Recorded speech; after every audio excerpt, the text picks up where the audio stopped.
스스로 원하는 것을 만들고 욕망하라. 안녕하세요, 부자스토리입니다. 오늘의 오디오북은 밥 프록터의 부의 확신 중 부자가 될 수 없는 부류와 반대로 부자가 될 확률이 높은 사람이 되는 방법, 바로 반복적으로 학습된 패러다임에 대해 읽어드리려고 합니다. 운전을 하시거나 자기 전 이 영상을 반복적으로 청취하신다면 분명 여러분들도 부자들이 갖고 있는 패러다임을 가질 수 있으니 꼭 반복적으로 청취해 보시기 바랍니다. 만일 욕망이 있다면 이룰 수 있는 능력도 있는 것이다. 능력은 욕망과 함께 온다. 우리 대부분은 자신이 원하는 패러다임, 자신의 손으로 직접 만든 패러다임 안에서 살지 못한다. 자기만의 패러다임으로 사는 사람은 극히 드물다. 많은 사람이 부모나 보호자, 그 밖에 누군가가 만들어준 패러다임으로 살아가며 그 패러다임이 평생을 좌지우지한다. 생각은 심은 대로 자란다. 당신의 패러다임에 따라 작동하는 잠재의식은 활짝 열려 있어서 주변에서 벌어지는 모든 일을 곧바로 받아들인다. 잠재의식은 완전히 연역적이다. 그 무엇도 스스로 만들어낼 능력이 없고 도덕관념도 없다. 잠재의식은 땅과 같다. 그 속에 무엇을 심든 전혀 상관하지 않는다. 얼 나이팅게일이 가장 낯선 비밀을 통해 표현했듯 우리는 땅에 옥수수를 심을 수도 있고 바로 곁에 독초인 까마중을 심을 수도 있다. 옥수수든 까마중이든 둘 다 땅에서 아주 풍성하게 자라날 것이다. 잠재의식도 마찬가지다. 그 속에 무엇을 심든 자라날 것이다. 땅이 그렇듯 잠재의식도 그저 받아들이고 키울 뿐 무엇이 좋고 나쁜지는 판단하지 않는다. 그리고 잠재의식에 심긴 생각은 행동으로 고스란히 드러난다. 우리는 수도 없이 많은 강의에 참석해서 어떻게 살고 싶은지, 어디서 살고 싶은지, 무엇을 하고 싶은지, 누구와 어울리고 싶은지 쓰고 난다. 이런 내용을 가지고 세세한 구석까지 모두 써보면 하나의 그림이 완성된다. 대부분 사람은 보통 여기서 끝낸다. 그러나 상상과 판단이라는 능력으로 아무리 멋진 그림을 그려냈어도 반복 없이는 잠재의식이 될 수 없다. 오직 반복을 통해서만 그림에 담긴 생각을 잠재의식 속에 심을 수 있다. 따라서 우리는 생각을 쓰고 또 써야 한다. 매일 아침 나는 문장 9개를 쓰고 녹음하는 일을 3번씩 반복한다. 그리고 이것을 동업자인 샌디 갤리거에게 보내 샌디도 똑같이 따라한다. 우리가 서로 같은 생각을 공유한다는 의미다. 이런 반복과 공유를 통해 우리는 사업을 바라보는 방식과 이루고 싶은 목표, 즉 비전을 강화한다. 우리는 이런 의식을 계속 이어갈 것이다. 그렇게 회사를 꾸려가며 우리가 살고 싶은 세상을 만들어 나갈 것이다. 이것이 바로 지금 해야 할 일이다. 글을 쓰자. 글을 쓰면 생각을 하게 되고 생각을 하면 그림을 그릴 수 있다. 상상력을 발휘해 머릿속에 그림을 그리고 말과 글로 그림에 색을 입혀 아름다운 작품으로 완성하자. 이 보편적 지성은 법칙대로 작용한다. 이것은 당신이 아프리카 한가운데에 있든지 시카고 한복판에 있든지 어디에 있든 상관없이 모두에게 똑같이 적용되는 법칙 중의 법칙이다. 당신이 원하는 생각을 지속 반복적으로 잠재의식 속에 깊숙이 새겨 넣으면 이 생각은 법칙에 따라 반드시 당신을 통해 드러나게 되어 있다. 원하는 생각을 지속적으로 의식에서 반복해서 잠재의식에 새기는 사이에 당신은 다른 행동을 할 수밖에 없고 그 행동은 반드시 다른 결과로 나타날 수밖에 없다. 자신이 진정 원하는가를 물어라. 그 무엇도 창조되거나 파괴되지 않는다. 이 말에 대해 한번 생각해보자. 과학과 신학은 모든 것이 이미 여기에 어떤 상태로든 존재한다고 가르친다. 사람들은 가끔 결정을 내리지 못해 어려움을 겪는다. 부가 어디에서 모습을 드러낼지 모르기 때문이다. 결정을 내릴 때 고려해야 할 유일한 전제 조건은 이것이다. 나는 그러길 원하는가? 돈, 지원, 사람 등 그 무엇도 중요하지 않다. 결정을 내릴 때 생각해야 할 오직 한 가지는 나는 그러길 원하는가다. 우리 마음속에서는 패러다임이 곧 주파수이다. 잠재의식 속 그림은 우리가 존재하는 주파수이며 우리가 무슨 일을 하고 무슨 일이 다가올지를 지시한다. 반복해서 새기고 느끼고 그려라. 여전히 나는 내가 가진 것보다 더 많은 것을 원한다. 더 많은 돈을 원하는 것이 아니라 내가 더 많이 성장하기를 바란다. 나는 무한한 지성이나 신과의 하나됨에 관해 좀 더 깨우치고 싶다. 이해하고 배우기 위해 정진하고 또 정진하면 결국 깨우칠 수 있으리라고 믿는다.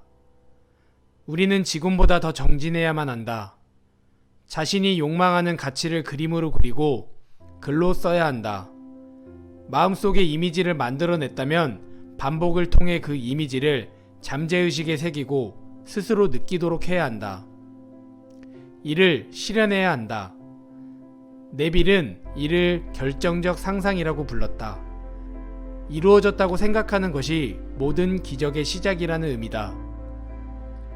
목표를 향해 노력하는 것이 아니라 마음속에서 이미 이루어졌다고 생각한 자신의 모습에 감정적으로 이입하는 것이다. 이것이 육체적인 차원으로 넘어가는 것은 시간 문제다.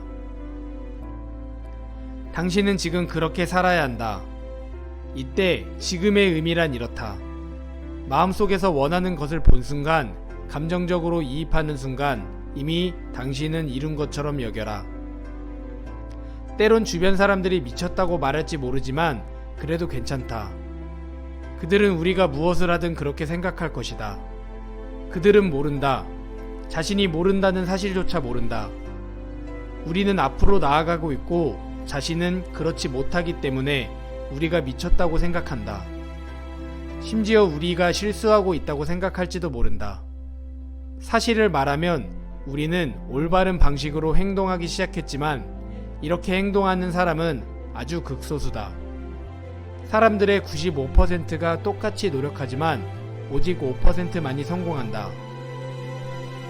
한 독일 여성은 나 역시 알고는 있었지만 한 번도 누군가에게서 들어보지 못한 것을 말해주었다. 모든 성공은 5%의 전략과 95%의 마인드셋이에요. 옳은 말이다. 우리는 프로그래밍된 대로 살아왔고 외부에서 주어지는 환경과 조건에 따르는 방식으로 살아왔다. 또한 단순한 오감이 주는 자극에 쉽게 반응하고 휘둘리며 살도록 배웠다. 세상은 우리에게 이렇게 말한다. 내가 내게 말하는 걸 들을래? 내가 내게 보여주는 걸 볼래? 우리 집에는 강아지 2마리가 산다. 우리 강아지들은 보고 듣고 냄새를 맡고 맛을 보고 무언가 만질 수는 있지만 나처럼 관점, 의지, 판단, 상상, 직관, 기억 같은 지적 능력은 가지고 있지 않다. 외부에서 들어오는 감각에 따라 살면 인간만이 지닌 지적 능력을 사용하지 못한다. 목표는 이루기 힘든 것이어야 한다. 무언가를 원한다는 것은 인간이라는 존재의 본질, 즉 내 안의 완벽성에서 비롯된다. 내 안의 완벽하고 영적인 DNA가 동기를 부여하고 진정으로 원한다고 스스로를 밀어붙이는 것이다. 앤드류 카네기가 말했듯 마음속에 품은 생각은 두려운 것이든 숭배하는 것이든 쉽게 접근할 수 있는 가장 편안하고 적절한 형태를 곧장 갖추기 시작한다. 나는 이루고 싶은 일을 생각하는 순간 성경에 등장하는 욥이 겪은 극심한 고통을 떠올렸다. 내가 두려워하는 그것이 내게 임하고 내가 무서워하는 그것이 내 몸에 미쳤구나. 무언가를 두려워하면 두려워하는 그 대상을 끌어당기게 된다. 1973년에 마음속으로 상상한 그림이 정말로 현실이 되었다. 지금 나는 약 3,000명의 컨설턴트와 함께 일하고 있고 이제 그 수가 10만 명이 되기를 원한다. 아직 목표에 도달하려면 멀었지만 지금 나는 마치 이뤄낸 듯 행동한다. 내 의식 속에는 이미 이뤄졌기 때문이다. 스티브 잡스가 이런 말을 한 적이 있다. 앞만 내다보면서는 점을 이을 수 없다. 뒤를 돌아봐야만 점을 이을 수 있다.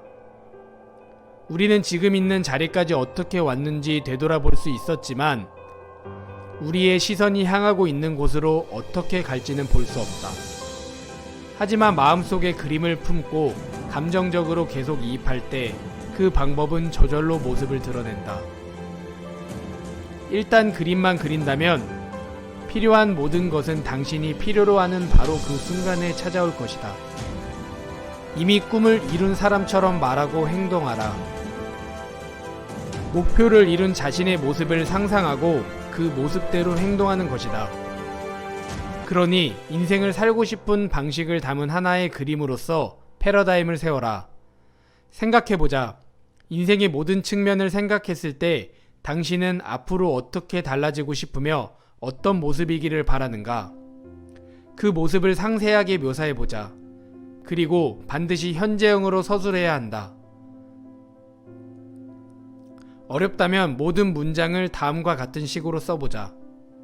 나는 지금 한 달에 1억 이상의 수입이 있어 정말 행복하고 감사하다.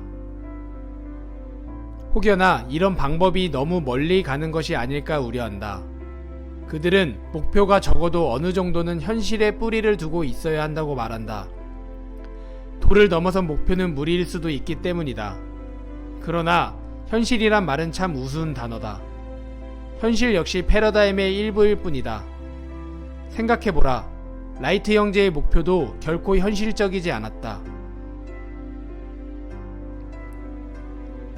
우리가 할 수 있는 일에는 한계가 없지만 처음부터 지나치게 도를 넘어선 경우라면 곤란해질 수는 있다. 억지로 상황을 끌고 나가야 하기 때문이다.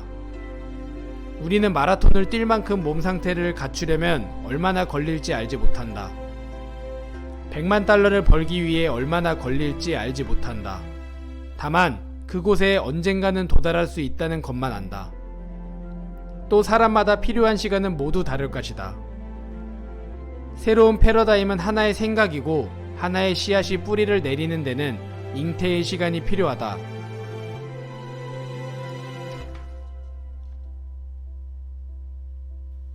부의 확신 중 패러다임에 관한 내용이었습니다. 인간은 우리가 자라온 환경에 따라 각자의 패러다임이 다른데 그 패러다임 자체를 성공을 위한 패러다임으로 바꾸려고 해야 한다는 것입니다. 그 방법은 밥 프록터가 말한 대로 자신이 간절하게 이루고 싶은 목표를 마치 지금 이룬 것처럼 매일같이 상상하고 소리내어 읽는 것이라 합니다. 딱 90일만 소리내어 하루 100번씩 반복적으로 읽는다면 당신의 패러다임은 이미 부자의 패러다임으로 바뀌어 있을 것입니다. 시청해주셔서 감사합니다.